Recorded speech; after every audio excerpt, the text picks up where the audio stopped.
Hello. Then, now, Countdown to the queens. Episode number 500. forever. Looks like hell froze over. Without any more further ado, Together. let's jump straight into the show.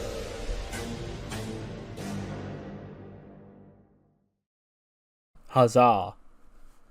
Hello, and welcome to episode 1 of the TEW IX Challenge Run. We're here for Raw, Monday, 1st of July, 2024. It's the first show following Money in the Bank. Get all caught up on episode 0. We've taken some new goals. They were in the description. And we are now barreling towards King of the Ring for the men and Evolution for the women.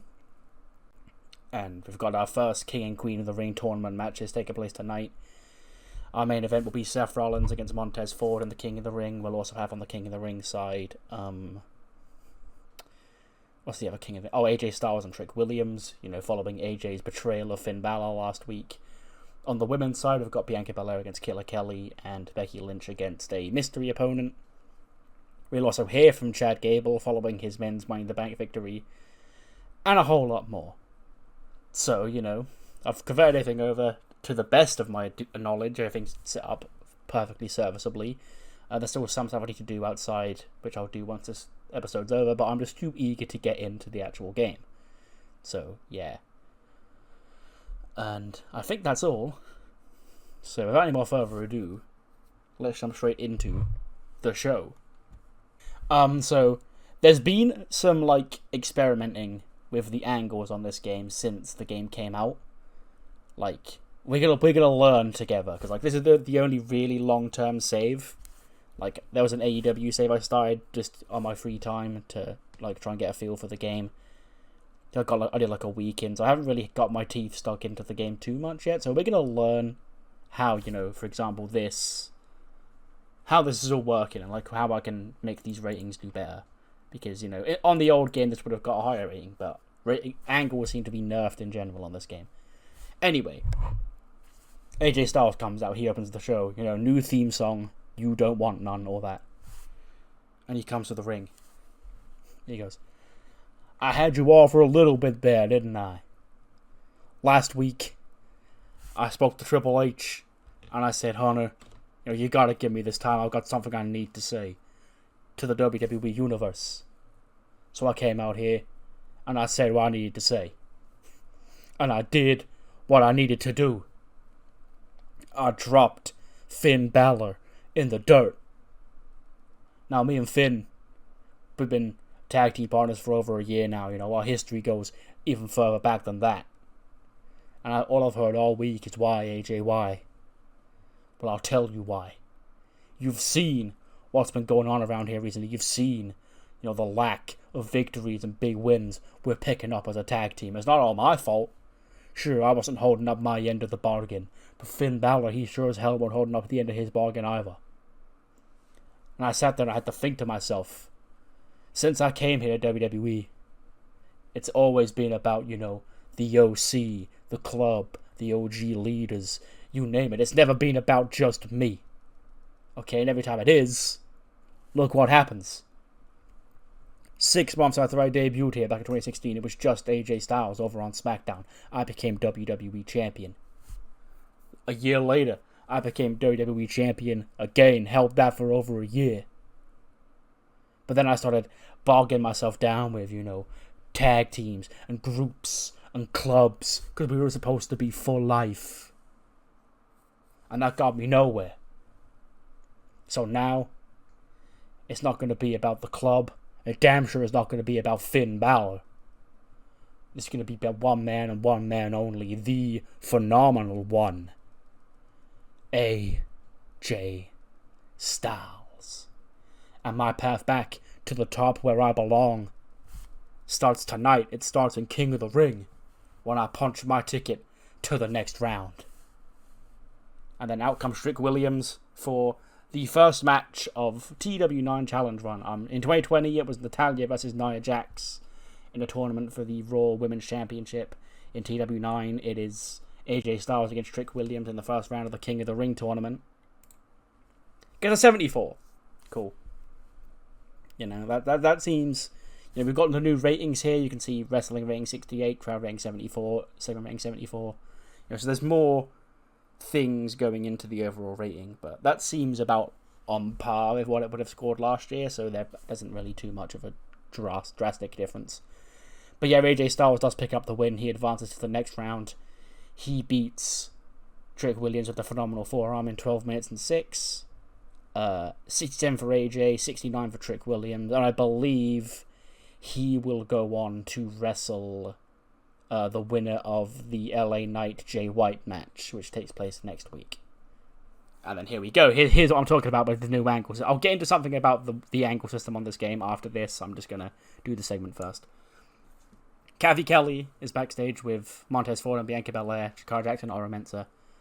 She says, you know, Bianca, last night or 2 nights ago at Money in the Bank, it wasn't your night. You came up short in your steel cage match against Bayley, and of course Montez and Oro came up short in that tag team Money in the Bank ladder match. But tonight you've got a chance to set that right. Tonight you're in King and Queen of the Ring, respectively. You know, how you're feeling heading into your big matches tonight. And Montez Ford, he says, Kathy Kelly, when our esteemed WWE Champion, the American Nightmare, Cody Rhodes, walks his way down to this ring, one of the first words you hear is wrestling has more than one royal family. And in his context, he's talking about the Rhodes family, the Rhodes dynasty, the story that he finished. But there is more than one royal family, or at least there will soon be more than one royal family, and that's our family. When I become King Montez Ford, my wife B becomes Queen Bianca Belair, my Oro becomes my prince, Chikara becomes our princess, and we run Raw as the new royal family. Bianca goes in for Bayley. You know, she got comfortable 2 nights ago when she beat me inside the steel cage match at Money in the Bank. She got lucky. Okay? Well, when I win Queen of the Ring, I'm going to go straight to SummerSlam and I'm going to beat Bayley if she's even still the champion. And I'm going to get my title shot and I'm going to get my championship because I am the franchise player here on Monday Night Raw. So yeah, there's been some, again, as I said, there's some experiments regarding like how the angle ratings work. And one thing I have found out that I think is kind of weird about this game compared to, because obviously as I play through and learn shit about the game with you, I will, you know, give my thoughts on any features I see that may be a little bit different. The promo feature, it's been very, very polarizing. I actually like the way it works because I like to go in depth with my angles, but if you want to just quick... Like, there is even still an option to quick add angles, but I understand if like you want to just quickly get through a save, where it could be a little bit tedious. But the only one issue I have had is that on the old game, I could have Chikara Jackson or Mensah, you know, standing in the background here. They could say nothing, and, you know, Bianca Belair and Montez would do their thing, and I'd get like a 90 for it. If I set them on as background players on this game, which I did do here, they're actually rated. So I'm not sure what the point of making factions is if they're designed to get the lower carders over, but they have to be rated. That seems like a weird choice. Like, why even bother putting unpopular wrestlers with your top guys if they're gonna, or the only thing that's gonna happen is it's gonna tank the promo ratings. Like, in real life, if Roman Reigns came out to the ring and he cut a promo, but, you know, he was stood next to Tangaloa, who's not over, the segment wouldn't suddenly become bad because Tangaloa's there as a background player. Like, that's one very silly. I think there should still be an option to have them not be rated at all, but we'll move. I'm not going to stop booking factions because, as you can tell, they're sort of a crutch for me. So, you know, I'll just deal with what the game's given me until, you know, there's an easier solution that has been discovered. This the new TW meta. This segment, though, it's Becky cutting a promo, so it still gets a 94. She comes to the ring, and she goes, Well, I hope you sure enjoyed our latest premium live event offering here on the WWE Network and Peacock with Money in the Bank, with great show, new Mr. Money in the Bank, new Women's Money in the Bank, new Tag Team Money in the Bank.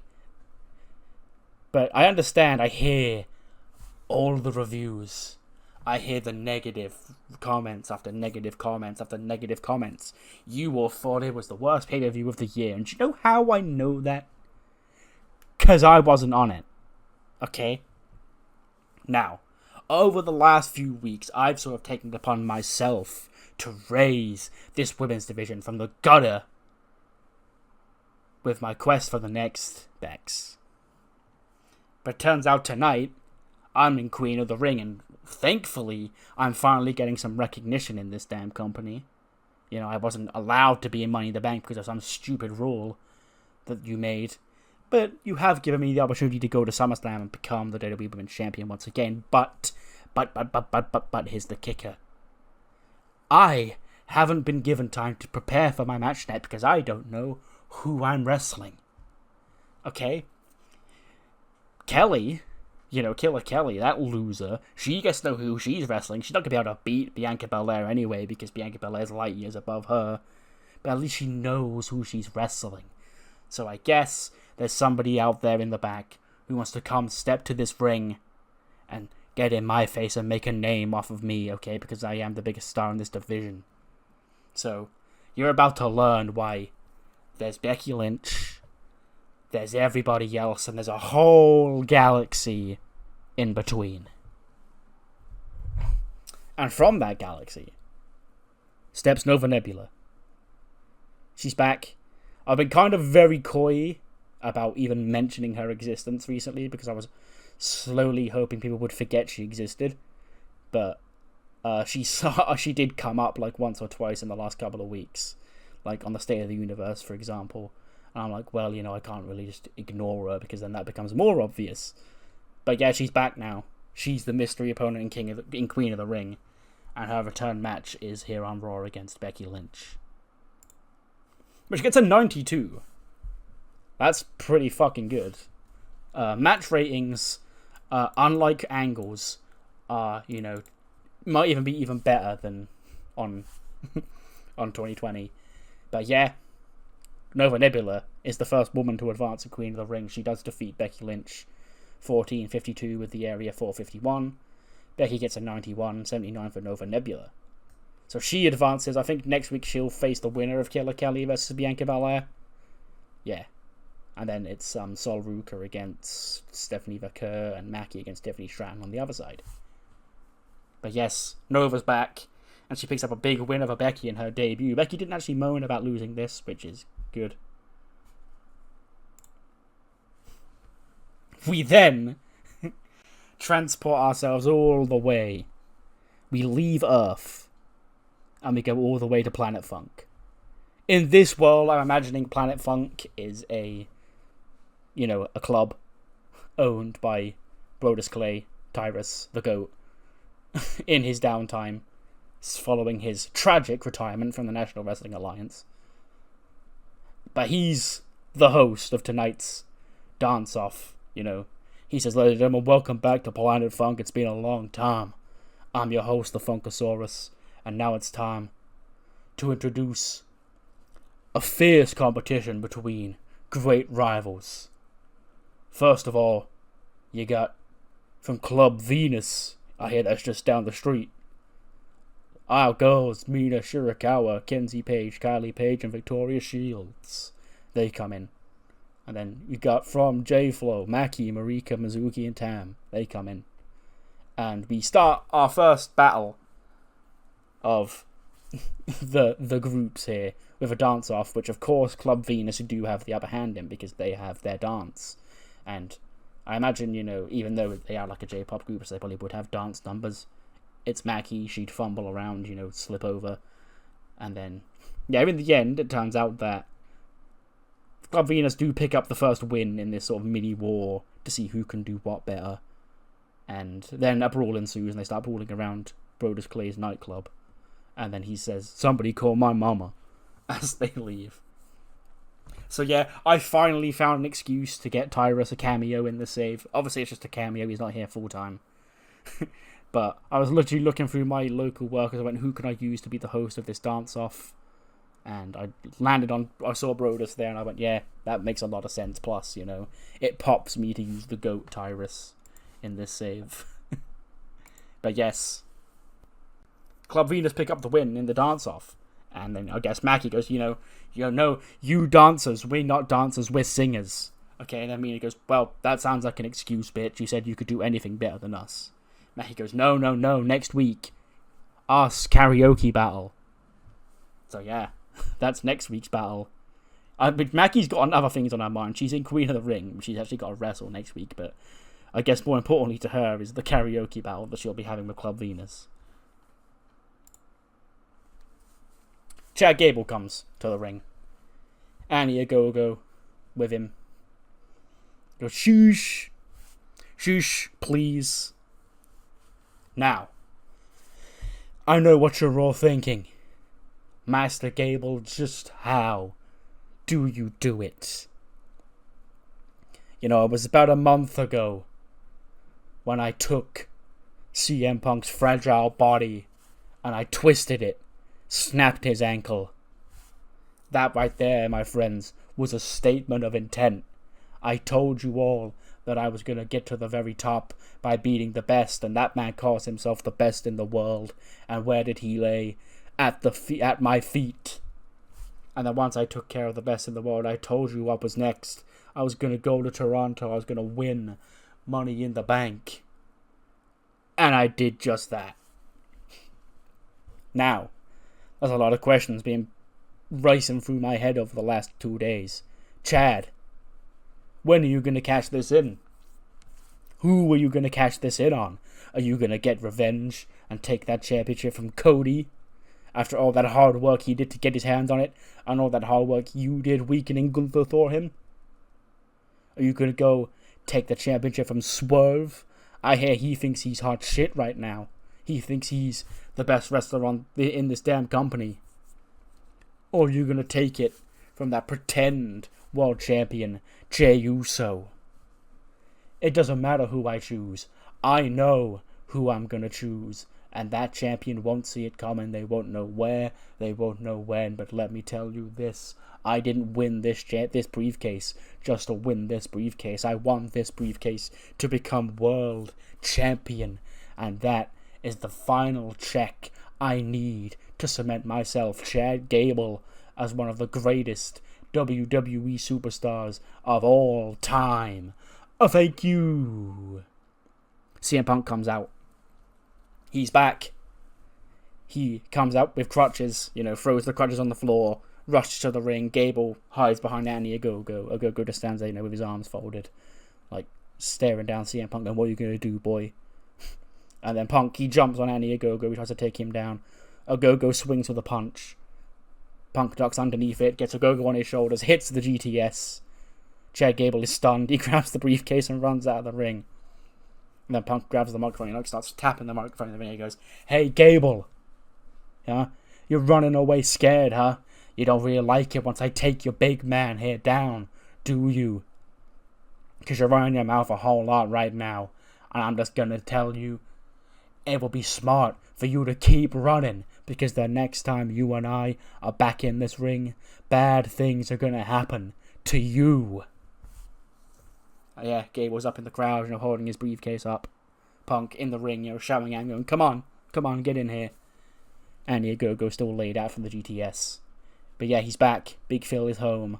Again, this got 77 because Annie Ogogo was in the segments and the game rated him this time. We then cut backstage. We see earlier today, Humberto Carrillo, he's walking through the locker room. He goes, "Hey, you seen Logan Paul? Is Logan Paul here tonight?" And they go, "No, I haven't seen him."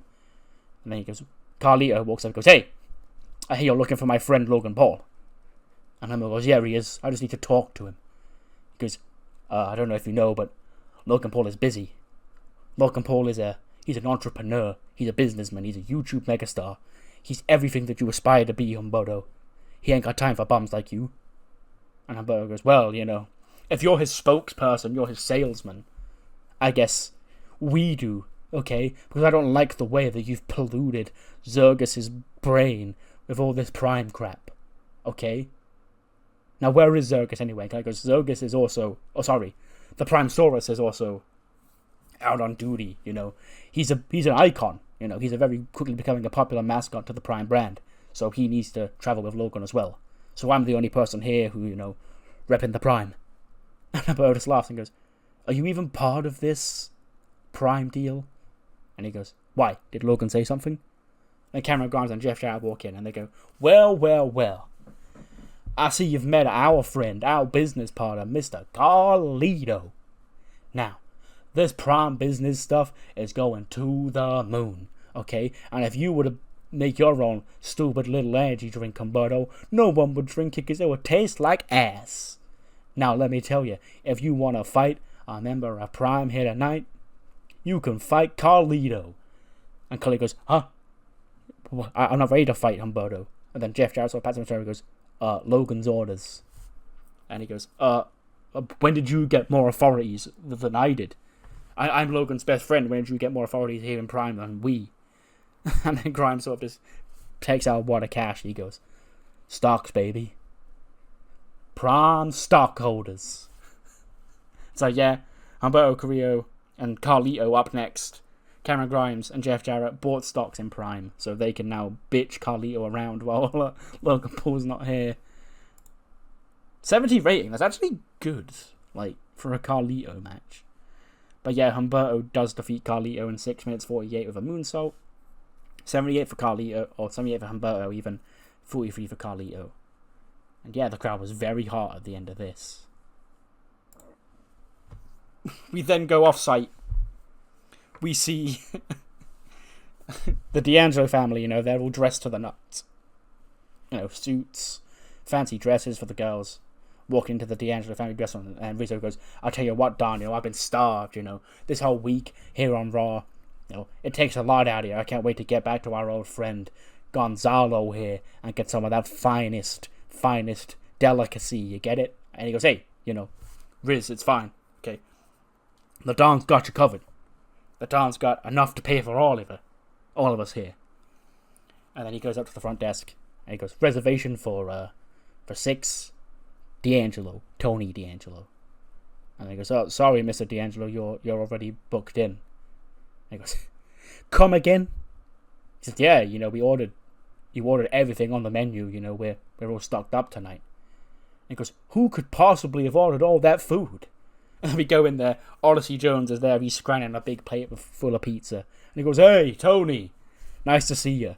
He goes, you'll let those two guys in there? And then we see, the joke here is that, you know, all the food in the restaurant's been eaten, and Odyssey Jones is playing for a massive plate, so you're obviously like, oh, Odyssey Jones ate it all. And then the camera pans across, and Orange Cassidy's just there, you know, laid out in the chair. He's got a bunch of plates there. And then Stacks obviously leans over and goes, I don't like the guy, but the guy can eat. And Tony goes, I don't care if he can eat, okay? He's trespassing on our turf. Okay? The ops are inside the restaurant. Capiche? Obviously goes, last I checked, this was a publicly owned restaurant, and you didn't own this place. And then Big Bill steps to Odyssey Jones, and he goes, you best be leaving. And Odyssey gets in Big Bill's face, he goes, or what? Huh? You're gonna fight me right here, right now, in this here restaurant? And then, you know, the waitress at the front goes, hey, please don't make a mess. And then, of course, we do get a big restaurant brawl. Odyssey Jones and Orange Cassidy. Oh, sorry, just Odyssey Jones. Orange Cassidy still sat there. He goes, hey, Orange, you know, you gonna help? He goes, I ate too much. I'm sorry. But Odyssey Jones, he does handle most of them by himself until Big Cass does boot him down, throws him out the window. And then they all turn around to see Orange Cassidy. He sort of just gets up and he goes, you might have to pay for that. The bill's coming. And he leaves. So yeah. Tony D'Angelo and the D'Angelo family have now got to pay not only for all the food eaten by Orange Cassidy, but also the expenses on the restaurant that has just been smashed. Bayley's and the Gorilla are getting ready for the tag team match coming up next. And Cora Jade walks up to her. She goes, hey, bestie. Bailey goes, don't call me that. He goes, why? I thought we were going to run back our friendship tonight, you know? Remember all those years ago? I was your biggest fan, damage control, all that, you know? We've got Roxy and Alexa beaten. Okay, you know? Our undeniable chemistry as a duo can't be overstated. Bailey goes, but whatever. Sure, let's just go out there and win tonight. And then Bailey and Cora go out for the tag team match. It's Bailey and Cora Jade against Roxy Perez and Alexa Bliss. The match gets a 77. And yeah. Alexa and Bailey, you know, they started out, Cora and Roxy on the aprons. You know, Cora goes, hey, you know, Bailey, tag me in. Cora comes in, you know, she starts wheeling down Alexa Bliss. Roxy eventually does make the tag in, and Cora Jade and Roxy do go at it for a little bit before Cora quickly backs up, makes the tag to Bailey. And yeah, Bailey gets into the ring, she starts fighting Roxy Perez. Alexa gets into the ring, she starts fighting Cora. You know, all 4 women are in the ring, you know, facing off of each other. And actually, no, Roxy and Cora are the legal women. And they sort of get in each other's face, you know, start mouthing off at each other. Bailey and Alexa are in the background just watching along.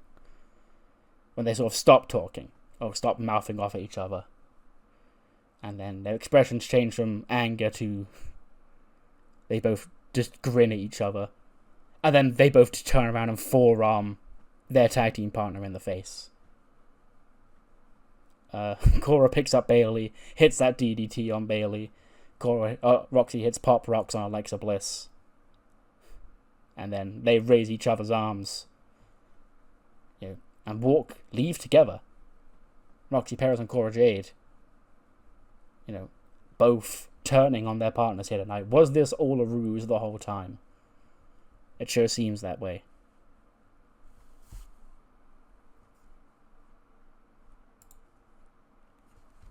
We then get quick pre-taped videos featuring the people in King and Queen of the Ring next week. We start off with Damian Priest. He says, recently, you know, Xavier Woods has been looking to branch out on his own, you know. And last time me and him were in the ring, I put his ass in the ground. Twice. Next week, I've got to face him in the first round of the King of the Ring tournament. He's dreaming of this being his final moment to become world champion. But he's going to learn the hard way that third time won't be the charm, and that once again I will be his nightmare.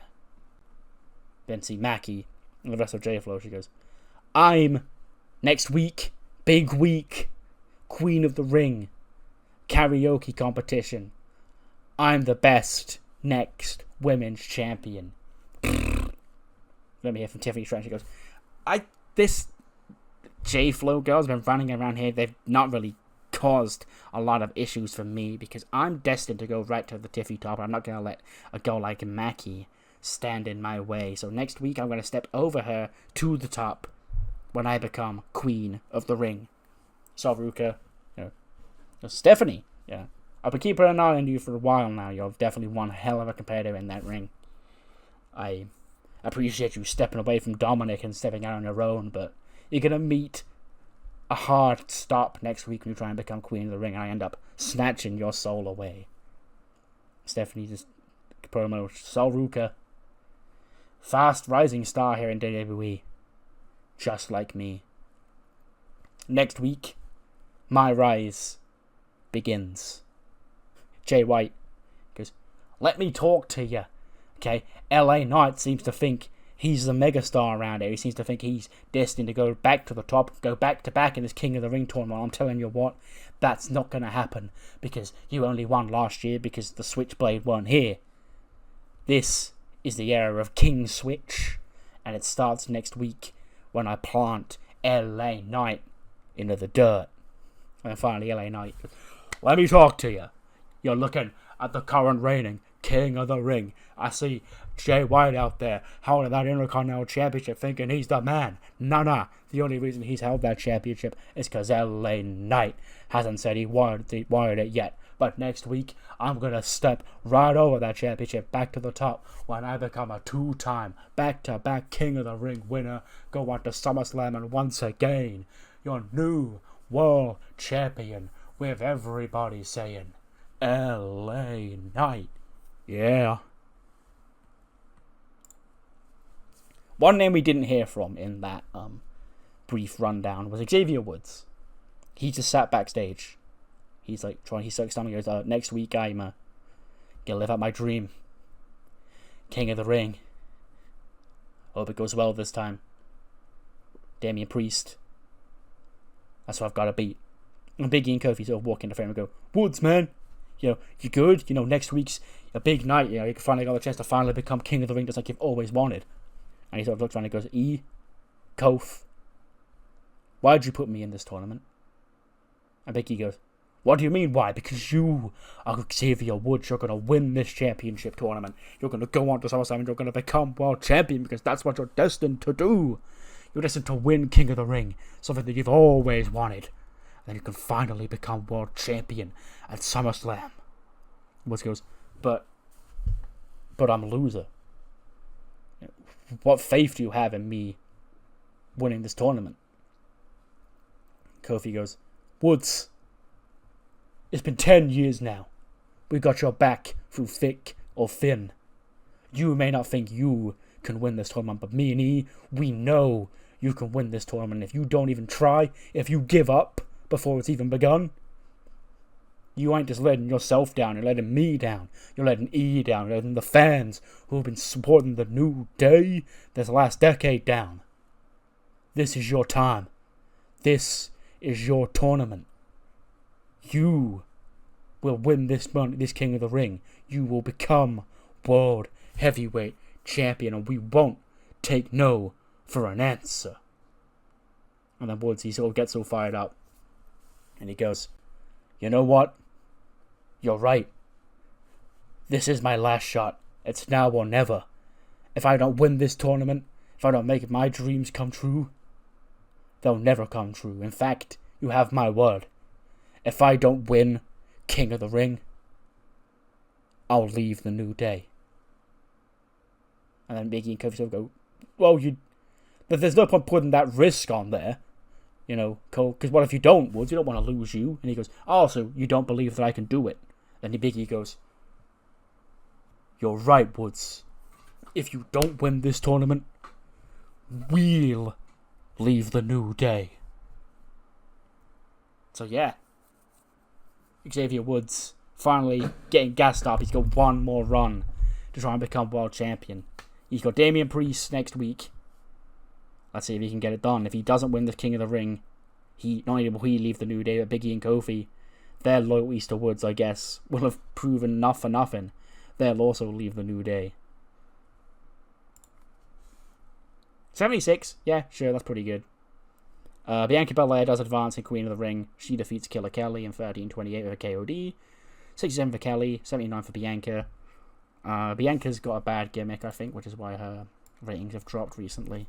Yeah, poor gimmick. So yeah, that sucks. But she now advances, so it will be in 2 weeks' time in the Raw semi-finals. Bianca Belair will face Nova Nebula for a spot in the Raw Queen of the Ring final at Evolution.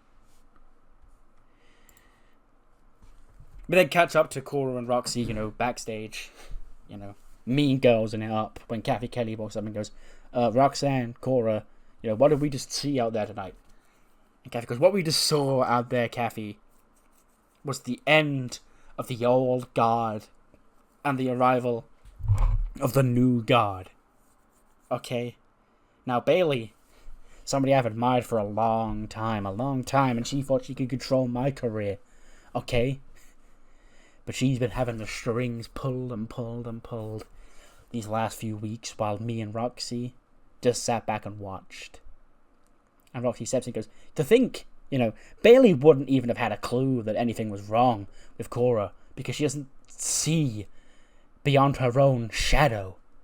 Okay, she's got the ego. She thought Cora had gone kissing back up to her, trying to win her back over. If I didn't plant that little seed that died in her head, but now who's laughing, huh? Us. Cora goes, and no, Bayley, you're nice and comfortable with that WWE Women's Championship. When you kicked me to the curb because you wanted to make a statement against Dakota, you should have fought harder. Because Bianca Belair, she was never a threat to your WWE Women's Championship, not as long as I'm around. Because I'm taking it. At Evolution. Me and you are finally going to face off. And we're going to finally find out that your generation can't hold a candle to the generation of Jade.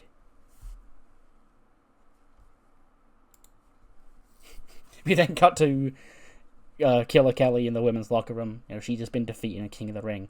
And, you know, you got the baby faces there going up to her. I don't know who it would be, actually. There must be at least a babyface woman on this show that isn't in Queen of the Ring. Or, you know. Anyway, a babyface woman comes up to her and goes, "Oh, you really had it, Kelly, you know. I thought you really had what it takes to win. You know, maybe next year will be your year." And we just hear Becky laugh and my father goes, "Ha! Next year? Kelly, these people are blinded by you. I see you for what you really are. You're a loser. You know, maybe Bird Girl was doing all the carrying here. Of course, you've never got what it takes to be Queen of the Ring. Unlike me, I'm a two-time mother. I've met the goddamn president. My book is in the shelves of the White House. So, I'm gonna be fine. But you're looking mighty lost right now." Okay, that's big talk, considering, you know, you also just got eliminated from Queen of the Ring. Becky turns around. She snaps her head back around and goes, "What did you say to me?" And Kayla Kelly gets it. Becky says, "I said, that's big talk. Coming from..." Becky goes, "Don't you say it. A loser." Becky slaps Killer Kelly in the face. And she goes, Don't you dare speak to the greatest of all time like that. You need to learn some respect. I'm gonna be the one to teach it to you. Just you wait." Grr. And she leaves the locker room.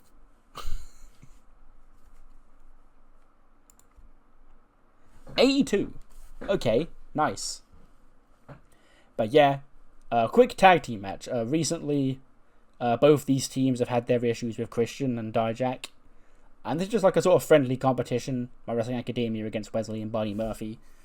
Wes Lee and Buddy beat Dijak and Christian on the pre-show of Money in the Bank. So we're going to get this nice little friendly tag team match here. And it is the Anime Boys pick up the win. Dio pins Wes Lee in 11:36. 63 for Manny Kun, 82 for Dio Senpai, 86 for Buddy Murphy, 79 for Wes Lee. And yeah, nice little win for them. Because they're sort of like actually making them wrestle a lot now. And after the match, you know, they shake hands, you know, good babyface stuff. And Christian and Dijak appear and jump them out of nowhere. Specifically Christian, actually. He's got a steel chair, he chairs the back of Wes Lee and Buddy Murphy, takes the chair to Dio and Manny. He does the thing where like all four men are down on the floor, like on their hands and knees, and he swings them on the back, like just goes around in a circle swinging the chair on all of their backs. And then he turns around to Dijak, who's sort of just watching on, and he goes, "What, you're just going to stand there like a big idiot, or you're going to do something?" And Dijak, of course, when he does step forward, he picks up Manny. He sort of like holds Manny in his hand, like ready for a chokeslam. And Manny goes, "You're better than this. Why are you listening to him?" And Christian goes, "Shut him up right now, chokeslam his ass." And Dijak does oblige, he does listen to him. And then he sits on the floor, like staring down at Manny after he hits the chokeslam. Christian goes, "Well done. You can be obedient, it seems." And then Dijak does follow him out.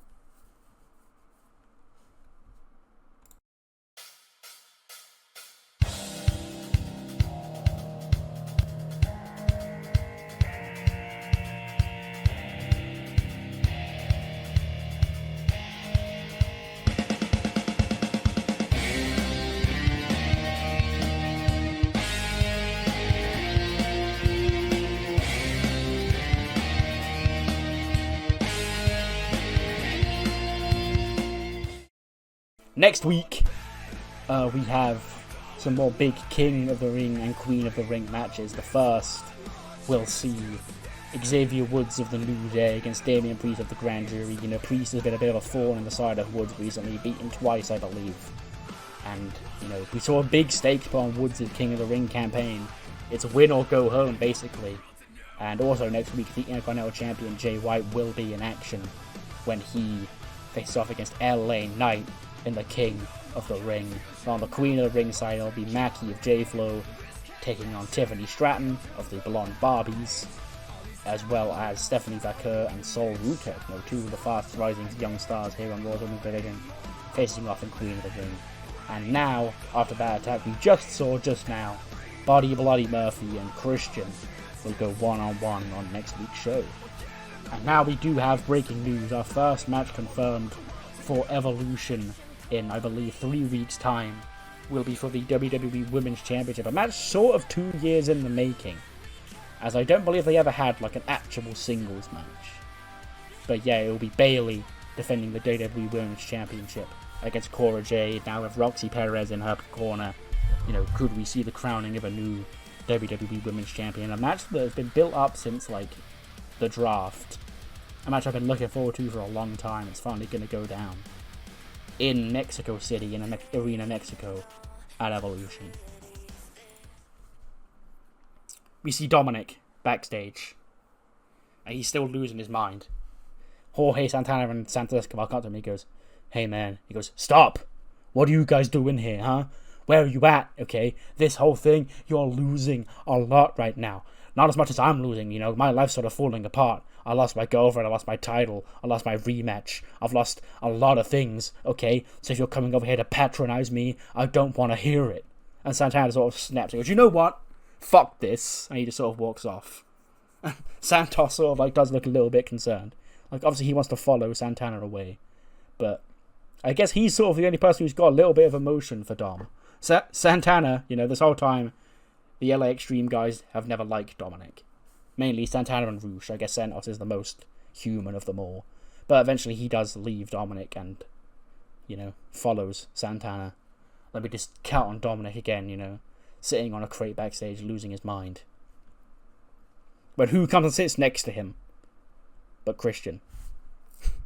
He puts his hands on Dominic's shoulder, and he goes, "Those guys are supposed to be your friends?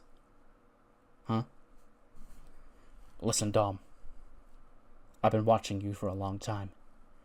Something about you really piqued my interest. And I understand the current issues you're going through. It's to do with your childhood. It's to do with growing up without a present father.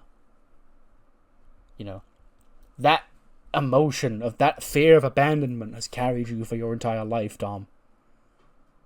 To the point where you're now pushing away everybody. But screw them. They don't care about your feelings, Dom. They only care about their success. Hell, Roosh will come back and they might become Trios champions again. But what does that leave you? You don't need friends, Dominic. What you need is family. What you need is a true father."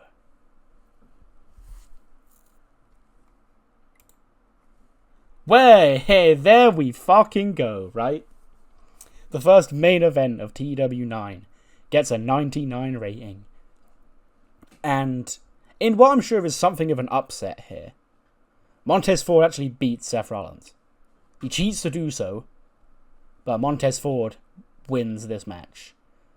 So yeah, he's advanced to the Raw semi-finals of King of the Ring, and Seth Rollins is out in the first round.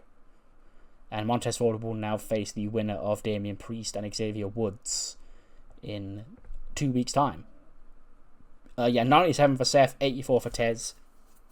Wrestling rating got a 90, crowd rating got an 89, the match got a 99. Yeah,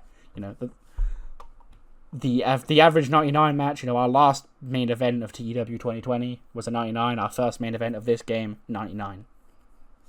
But then after the match, Tez is up the ramp celebrating, Seth's getting to his feet, when he's jumped by Imperium, Kaiser and Vinci specifically. Gunther doesn't get his hands dirty with attacks like that, he just sort of orders Vinci and Kaiser to lay him out. They beat him up. Gunther's at ringside ordering traffic around. Cody Rhodes runs out to make the save, as they've got him out for the Imperium bomb. Vinci rushes at Cody. Cody ducks him, hits the crossroads on Vinci. It flies in with the Cody car, takes out Kaiser. He gets hit with the crossroads as well. Seth sort of gets to his feet. And Cody grabs the mic and he goes, "Gunther, I know what you want. This isn't about Seth. This is about you and me and the WWE Championship. At WrestleMania, I was victorious in our match. On Saturday night, I was victorious again over Seth Rollins, something that you can't handle. You are the ring general. This mat to you is sacred. You can't handle not even being pinned to not win your championship match. Oh, here's what we're gonna do, Gunther. You still think you're better than me, and I'm a damn fighting champion. So in 3 weeks' time, King of the Ring, Arena Mexico, one of the most legendary venues in all the professional wrestling. A place has Cody wrestled for CMLL? He might have done during his weird tour, but we'll say he hasn't. A place I've never been graced on to wrestle. A place you've never wrestled. Let's truly find out which one of us deserves to be champion. It'll be you. It'll be I.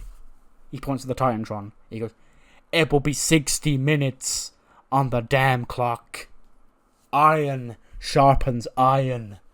You and I, this WWE Championship, in an Iron Man match. Gunther sort of smiles. He takes the mic from ringside. He goes, Cody Rhodes, you're a smart gentleman. You knew exactly what I wanted. Iron Man match. You can kiss your WWE Championship goodbye, because not only will you be able to score less pinfalls over me than I can you in that hour. You can't even beat me in that hour. So when I pin you 5, 6, 7 times, you'll have half an hour to sit there and contemplate the mistakes you've made as the clock ticks down and the ring general is crowned WWE Champion. So yeah, there's our main event for King of the Ring. 60-minute Iron Man match. Cody Rhodes is defending the WWE Championship in Mexico at King of the Ring against Gunther in a 60-minute Iron Man match. And that ends the first Raw of this game. It's a 93. Okay, so the segments are quite low, but it doesn't really affect the overall show quality. But obviously, what matters more is what you thought of the show. Do let me know what you thought in the comments below. And I'll see you on the other side for the first heat of TEW 9. Heat kicks off with Kiana James in her office. You know, she hears a knock on the door, and it's Sasha Banks. And she goes, I trust everything, is in order here for tonight, from CEO to employee. Kiana goes, Sasha, I can get used to this partnership going on here, but, obviously I can't pay favorites to you, the show is going to go off without a hitch. It's going to be a great episode of Heat tonight. When Sonya Deville walks in, she goes, hey, Kiana. She sort of looks at Sasha, all funny, and goes, you. And Sasha goes, you. I was wondering, if there was any spotlight here on this season premiere of Heat for me. And Kiana goes, well, we were looking for one more match to add to the show. We've got Alba and Iona against Aoi and Mako. We got Ruby Riott against Zoe Stark. We've got another match, I can't remember. And then Sasha goes, oh, I've got a great idea, Kiana. Since, this is a big season premiere, the Raw roster's all here already, why doesn't Sonya face Rhea Ripley for the Liberty Championship tonight? Kiana goes, a championship match on the season premiere of Heat? That sounds like a great idea. Sasha sort of laughs at Sonya. Sonya goes, what is your problem? First Liv, now me? You seem to just be picking fights for no reason. And I'm not someone you want to pick a fight with. And she walks off. Sasha goes, that sounds like a threat. Okay. I think we should find her. Kiana goes, one thing at a time, please. 76 rated opening match. A quick women's tag team match. Ichiban's Mako and Aoi Makawa pick up a quick rebound win over the Unholy Union. Mako Satomura pins Iona Web of a Death Valley Bomb. 80 for Mako, 80 from Aoi, 59 for Mako, 68 for Iona Web, and a 74 for Alba Fire. 73, Ruby Riott sustained a swollen calf muscle. But yeah, the Queen of Heat, I guess that lowered her match rating here. She does defeat Zoe Stark in 10 minutes for a Riott kick. 58 for Zoe, 85 for Ruby. You know, very good performance. Swollen calf muscle. Thank you, Tyson Kidd. 55. Oh, it's this. Okay. It's the Blonde Barbies in tag team action. I knew it was a tag match. But yeah, it's Anne-Marie Porter and Mariah May of the Blonde Barbies defeating Kaya Saint and Zeta Steele. Crowd heat at end. Unclear. Okay. Whatever that means. Yeah, but it is the Barbies pick up the tag team win. 41 wrestling rating, 39 crowd rating, and a 55 overall. Okay, again. We're learning together with this game. 70 for Anne-Marie, 47 for Mariah, 29 for Zeta, and 19 for Kaya Saint. And our main event for the Liberty Championship gets an 81. Rhea Ripley defeats Sonya Deville in 14 minutes and 10 of a Riptide to make things number 8 of the Women's Liberty Championship. So she's 2 off her big 10. You know, the rule of 10 was introduced recently, where if she defends the belt 10 times, she can vacate it for a world title match. And she's now at 8. 89 for Rhea, 74 for Sonya. You know, Sonya, I thought, could step in here and have a fun little match here. I wanted to, like, re-establish her on my roster, given she's won the Raw and SmackDown Women's Championship. You know, so I was looking to, like, try and make her strong, so I'd, like, re-establish her again. Then I saw she had the worst EO match I've ever seen in my life in real life, and I'm suddenly not that keen on it anymore. But this is a game, so we'll see what she can do. But yeah, then, after the match, Rhea grabs the microphone. You know, Tatum's in the ring with her. And she goes, "Candice, you're stupid. That little stunt you pulled at Money in the Bank, it's going to cost you big time getting on my bad side. Now, as your Liberty Champion, I can appear across Raw, I can appear on ECW, and I can damn well appear on your little home show. So you may think you're safe, but I'm going to sit back and watch you fail. And prove to your other little champion friends what you really are. A loser. An anchor. A liability. Someone like you can't beat me. Not for this." And yeah, that's the end of Heat. That's the end of the show. Yeah, it gets a 78. Of course, I'm as more as you thought of the show. Do let me know in the comments below. And we're actually not done for this video because we've got a little post-show thing. Injury review. Yeah, 30 days. She can work through it though, so it's fine. Financial report. We're going to gain loads of money because we're the big bad Fed. And there's no media scrums. Obviously, for pay-per-views, I will do media scrums on the video. I know it's at the start of every episode, but, like, do follow the Twitter, because that will probably be where I'm going to start posting, you know, a lot of the pre-show, like, the pre-show stuff that I don't mention in videos. The stuff that sort of happens, I think, is interesting, because it's new to this game. And stuff like that, I'll probably post on there, if not the community tab. But, yeah, that's the first episode of TEW9 out of the way. You know, there's still a little bit of, you know, getting back into this, you know, learning the game to go through. But, yeah, pretty decent show if I do say so myself. And I'll see you next time for the first ECW extremely cool wrestling of the new game. See you then.